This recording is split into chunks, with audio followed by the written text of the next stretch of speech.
नमस्कार, बहुत स्वागत है आपका आश्रम यूट्यूब चैनल पर। आज मैं एक नए विषय के साथ आपके सामने उपस्थित हूं। जब भी हम किसी की हथेली को देखते हैं तो इस हथेली को देखिए, इनकी उंगलियों की बनावट किस प्रकार से, इसका झुकाव देखिए मध्यमा की ओर है और इनकी मध्यमा उंगली की झुकाव अनामिका की ओर है। यदि इस प्रकार की स्थिति आपको दिखती है तो सबसे पहले इनके कुछ नेचर का प्रभाव जो है ये उंगलियां बता देती कि ये व्यक्ति कैसे होंगे।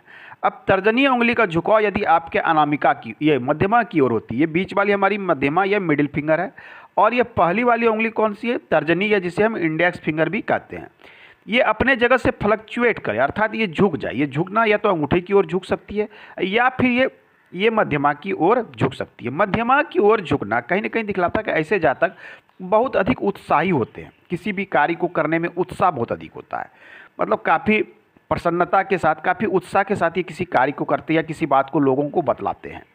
लेकिन ऐसे जातक में गंभीरता की कमी पाई जाती है, मतलब किसी भी चीज़ों में गंभीरता के साथ बर्ताव करना, इन चीज़ों में ये कमी पाई जाती है, बहुत हल्केपन से किसी चीज़ को ले लेते हैं। ये इनके नेचर के विषय में बताता है। अब देखते हैं कि इनकी ये उंगली भी झुकी हुई है और काफ़ी झुकी हुई है। इसका झुकाव कहाँ है, ये हमारी होती है रिंग फिंगर, जिसे इंडेक्स फिंगर कहते हैं। ये इंडेक्स फिंगर की ओर झुका हुआ है। तो कहीं ना कहीं एक चीज़ ये दिखलाती है, झुकाव बतलाती है कि ऐसे जातक शांति प्रिय होते हैं, मतलब शांति पसंद होता है इनको। हल्ले गुल्ले से या फिर कहें तो शोर शराबे से दूर रहना अच्छा लगता है, और कहीं ना कहीं मन में एक भावना उत्पन्न रहती है, बदला लेने की भावना। मध्यमा का अनामिका की ओर झुकना कहीं ना कहीं ऐसे जातक यदि किसी बात से गुस्सा आ जाता है तो ये गुस्सा इनको रहता है, मन में इनके हमेशा रहता है, और ये मौके की तलाश में रहते हैं, बदले लेने की भावना यहाँ उत्पन्न करती है। ये तो इनकी उंगलियां बता रही थी। अब देखिए इनकी कनिष्ठिका उंगली देख लेते हैं, जो कि काफ़ी छोटी दिख रही है। छोटी कहने का अर्थ होता है कि जब भी हम तुलना करते हैं तो अनामिका उंगली की इस पर्व से हम तुलना करते हैं, देखिए काफ़ी नीचे रह जाती है। यदि इस प्रकार की स्थिति किसी भी जातक की हथेली में बनती है तो कहीं ना कहीं जीवन में ये अत्यधिक संघर्ष को दिखलाता है। मतलब जीवन में आपको जो भी चीज़ें प्राप्त होगी बहुत आसानी से आपको प्राप्त नहीं होने वाली है, आपको परिश्रम बहुत अधिक करना होगा, तब जाके आपको गेन होगा। अब हम इनकी भाग्य रेखा पर ध्यान देते हैं। देखिए भाग्य रेखा ऐसे चली है, कहीं ना कहीं ऐसा लग रहा है कि ये मस्तिष्क रेखा पे जाके रुक रही है। भाग्य रेखा शुरुआत में पतली है, लेकिन यहाँ से यहाँ तक गहरी अवस्था में है, मजबूत अवस्था में है, लेकिन ये जाके कहाँ रुक रही है, आपकी हेड लाइन पे। तो हेड लाइन पे यदि भाग्य रेखा रुकती है तो उम्र की एक कैलकुलेशन होती है, लगभग आपकी 35 से 36 वर्ष की आयु तक होती है। अर्थात इनकी जो भाग्य वर्क कर रहा है एक 36 वर्ष तक वर्क कर रहा है, उसके बाद कहीं ना कहीं ये भाग्य रुक सा जा रहा है। लेकिन इसके साथ ही देखते हैं कि दूसरी रेखा इसकी पैरेलल में यहाँ से खड़ी हो गई है, और ये हृदय रेखा पे जाते हुए फिर से हल्के से पार करते हुए शनि क्षेत्र में थोड़ी कमजोर अवस्था में जाके प्रवेश करती है। यदि इस प्रकार की स्थिति किसी भी जातक की हथेली में बनती हो कि एक भाग्य रेखा रुक से रही है, दूसरी शुरू हुई, तो कहीं ना कहीं ये दिखलाता है कि आपका एक जो भाग्य चल रहा था, या हो सकता है कि आपका एक वर्क चल रहा हो, कहीं ना कहीं आप वर्क को चेंज करके कुछ नए वर्क में चले जाते हैं, और वहाँ से आप अपने वर्क को या नए प्रोफाइल को शुरू करते हैं, और वहाँ से आपका भाग्य फिर से निर्माण हो जाता है। या ये कुछ दूर तक यहाँ पर पैरेलल चली है। ये पैरेलल चलना ये भी कहलाता है कि एक वर्क इनका चल रहा था, साथ में एक दूसरा वर्क भी साथ में चलना शुरू हो गया, और उसके बाद क्या हुआ कि पहला वर्क जो है जाके वहाँ बंद हो जाता है, क्लोज हो जाता है, किसी कारण से आप उसे बंद कर देते हैं, लेकिन दूसरा वर्क जो आप उसके साथ में आपने खड़ा किया था वो दूसरा वर्क यहाँ से चल पड़ता है। बिल्कुल यहाँ देखते हैं हृदय रेखा तक चला है, और कहीं ना कहीं हृदय रेखा के बाद यहाँ थोड़ी सी चेंजिंग दिख रही है। मतलब हृदय रेखा अर्थात ये उम्र जो है लगभग 55 से 56 वर्ष की आयु यहाँ आती है कि 56 वर्ष के आसपास में जाकर कहीं ना कहीं आपका वर्क फिर से एक बार चेंज होते हुए दिख रहा है। कि यहाँ पर दिख रहा है कि रेखा यहाँ गई है, दूसरी रेखा यहाँ से हट के शुरू हुई है, अर्थात यहाँ पे जाके आप किसी न किसी कार्य से हो सकता है कि अपना वर्क प्रोफाइल चेंज कर लें, अपना व्यवसाय चेंज कर लें, कुछ इस प्रकार की स्थिति, या आपका व्यवसाय एक कुछ दिनों के लिए रुक जाए, अब फिर से आप शुरू करें, ऐसी स्थिति भी ये उत्पन्न करता है। तो ये इनकी भाग्य रेखा स्पष्ट रूप से कह रही है। अब देख रहे हैं कि चंद्र से कुछ रेखा आके ऐसा प्रतीत हो रहा है कि ये भाग में मिल रहा है, और यहाँ पर देखिए एक मत्स्य का चिन्ह, बहुत ही अच्छा फॉर्मेशन है, मैं इसे देख रहा हूँ। हालांकि ये मत्स्य स्पष्ट नहीं है, देख लीजिए ये हथेली में इस प्रकार से एक मत्स्य का फॉर्मेशन हो रहा है, कंप्लीट नहीं है, लेकिन ये देखिए मत्स्य का फॉर्मेशन है। और ये बन कहाँ रहा है, चंद्र पर्वत क्षेत्र पर ये मत्स्य बन रहा है। मत्स्य का चिन्ह हथेली में बनना अति शुभ माना जाता है। शास्त्र कहता है कि मत्स्य का चिन्ह यदि बने तो आपको सफलता जीवन में अवश्य मिलेगी, धन संपत्ति से परिपूर्णता रहेगी। लेकिन इनका मत्स्य जो है देख रहा है बाहर की ओर, और थोड़ा सा है कि अभी कंप्लीट नहीं है, ये यहाँ तक है, और देखिए ये यहाँ से यहाँ तक है। हालांकि हो सकता है कि ये रेखा बहुत कमज़ोर अवस्था में हो, पतली है, स्पष्ट नहीं। यदि ये कालांतर में धीरे धीरे पूरा हो जाता है, ये अति शुभ चिन्ह है। ये बनता चंद्र पर है तो ये चंद्र के प्रभाव को बढ़ा देगा। अब चंद्र के प्रभाव को आप किस तरह से लेते हैं ये आपके ऊपर निर्भर करता है। चंद्र क्या है, मन की शक्ति है। मन की शक्ति की आप यदि यूज कर सकते हैं अत्यधिक रूप से, सही रूप से, ऐसे ज़्यादातर जो है यदि वर्क करें मन की शक्ति को, जैसे अच्छे लेखक हो सकते हैं, अच्छे स्क्रिप्ट राइटर हो सकते हैं।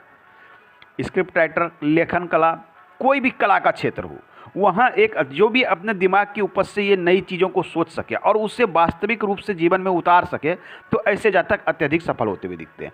क्योंकि ये बाहर की ओर दिख रहा है तो यहाँ धन का आगमन मत्स्य तो अवश्य देगा, लेकिन ये बाहर की ओर देखना चीज़ बताता है कि धन यहाँ खर्च भी कराएगा। हालांकि ये मत्स्य का चिन्ह अभी पूरा नहीं है, थोड़ा सा इनकम्प्लीट सा दिख रहा है, हो सकता है कालांतर में ये पूरा हो जाए तो आपको धन संपत्ति से परिपूर्णता ये अवश्य करेगा। अब देख लेते हैं, जब हम चंद्र की बात कर रहे थे तो इनकी थोड़ी सी मस्तिष्क रेखा को देखिए। मस्तिष्क रेखा थोड़ी ढलमा है, यहाँ से निकली है, बिल्कुल यहाँ से क्लियर अवस्था में निकली है। ये एक महिला सब्सक्राइबर की हथेली है, ये देखिए, ये ढलमा बिल्कुल चंद्र में यहाँ बिल्कुल क्लियर। यदि इस प्रकार के ढलमा और चंद्र में जाती है तो कहीं ना कहीं इनकी कल्पना शक्ति बहुत ही मजबूत होती है। मतलब ऐसे जातक के मन में हमेशा कुछ ना कुछ चलता है, कोई ना कोई स्टोरी चलते रहता है, कोई ना कोई कहानी चलते रहता है। ये किसी विषय वस्तु पर ये बहुत अधिक सोचते हैं, चाहे किसी से इन्हें तनाव हो जाए, किसी से टेंशन हो जाए तो भी ये बहुत अधिक सोचने लगते हैं, या फिर इन्हें कोई कार्य करना हो तो पूर्वानुमान बहुत अधिक लगाने लगते हैं कि मैं ये कार्य करेंगे तो उसके बाद ये हो जाएगा, उसके बाद ये हो जाएगा। मतलब एक तरह से भविष्य में की कल्पना इनके अंदर में बहुत अधिक रहती है। लेकिन साथ में इनकी मस्तिष्क रेखा देखिए, ढलमा होने के साथ में एक भाग भी बिल्कुल स्थिर होकर ये इस प्रकार से जा रहा है स्ट्रेट, तो कहीं ना कहीं ये वास्तविकता को भी दिखलाती है, क्योंकि यथार्थ मैंने वास्तविकता जो है ये उसे भी समझ रहे हैं। ये जातक वास्तविकता को समझ रहे हैं कि हकीकत क्या है और कल्पना शक्ति दोनों यहाँ है, लेकिन ये इसे सही तरीके से यूज करते थे। ऐसे जातक जिनकी जो है ये मस्तिष्क रेखा दो भाग में बढ़ती है, ऐसे लोग काफ़ी सफल होते हैं सामाजिक जीवन में, आर्थिक जीवन में काफ़ी सफल होते हैं। क्योंकि आपकी किसी भी जातक की मस्तिष्क रेखा जितनी लंबी, क्लियर, स्पष्ट होती है, वो मानसिक रूप से उतने सशक्त और मजबूत होते हैं। यहाँ थोड़ी ढलवा अधिक है तो कल्पनाशीलता बढ़ा रहा है, चंद्र का इफेक्ट बढ़ रहा है, लेकिन एक पार्ट यहाँ इस प्रकार से जा रहा है तो कहीं ना कहीं ये मंगल का भी इफेक्ट बढ़ रहा है। तो कहीं ना कहीं आपके अंदर में एक शक्ति उत्पन्न हो रही है, वास्तविकता से लड़ने की शक्ति, वास्तविकता को जानने की, यथार्थवादी बनने की। तो यथार्थ और कल्पना का ये एक अच्छा संगम है, बहुत अच्छा सिंबल यहाँ हथेली में आके इनके हथेली में दिख रहा है। हृदय रेखा को देखते हैं। हृदय रेखा भी देखिए, यहाँ शुरुआती दौर पे कुछ इस प्रकार से दिखती है। तो इस प्रकार से कई चीज़ें हथेली में देखना। हालांकि शुरुआती दौर पे हृदय रेखा के कई पार्ट्स में बंटना, यहाँ पर इस प्रकार से ये एक शुभ सिंबल होता है। हृदय रेखा इनकी यहाँ के बाद से बिल्कुल क्लियर है, आधी रेखा के बाद से बिल्कुल क्लियर और स्पष्ट है, इसमें बहुत अच्छी स्थिति में है। इनकी सूर्य रेखा यहाँ से इस प्रकार से निकली है, एक देखिए, ये देखिए, ये विद्या रेखा, और ये है इनकी सूर्य रेखा। ये दो रेखा है, हालांकि ये नीचे में आके क्रॉस कर रही है। बहुत अधिक इनका निगेटिव फल यहाँ नहीं मिलने वाला, इनका शुभ परिणाम ही मिलेगा। क्रॉस कर तो घबराइएगा नहीं। विद्या रेखा इनकी काफ़ी लंबी, यहाँ से निकलने वाली रेखा को हम विद्या रेखा या ज्ञान रेखा कहते हैं। तो ऐसे जातक को कहीं ना कहीं जिस भी क्षेत्र में हो अच्छा ज्ञान होता है, अच्छा नॉलेज होता है। अब ये अपने ज्ञान को किस प्रकार से यूज करते हैं ये इनके ऊपर निर्भर करता है। यदि ये अपने ज्ञान का अच्छे तरीके से यूज करते हैं तो ये बहुत जीवन में आगे भी बढ़ते हैं। और इनकी सूर्य रेखा यहाँ से निकली, सूर्य रेखा हालांकि छोटी है, उन्नति इन्हें मिलेगी, प्रगति जीवन में मिलेगी, नाम यश भी मिलेगा, लेकिन ये विलंब से मिलेगा। सूर्य रेखा जब छोटी पड़ जाती है तो आपको कोई भी चीज़ विलंब से प्राप्त होता है, देरी से प्राप्त होता है, या शुरुआती संघर्ष के बाद प्राप्त होता है। इस प्रकार की स्थिति यहाँ देता है। तो यहाँ पर नॉलेज की रेखा लंबी है, अर्थात ज्ञान से परिपूर्णता है, इनमें भरा हुआ ज्ञान है। ऐसे जातकों को चाहिए कहीं प्रोफेशनली रूप से यदि अपने ज्ञान को बांटे, अपने नॉलेज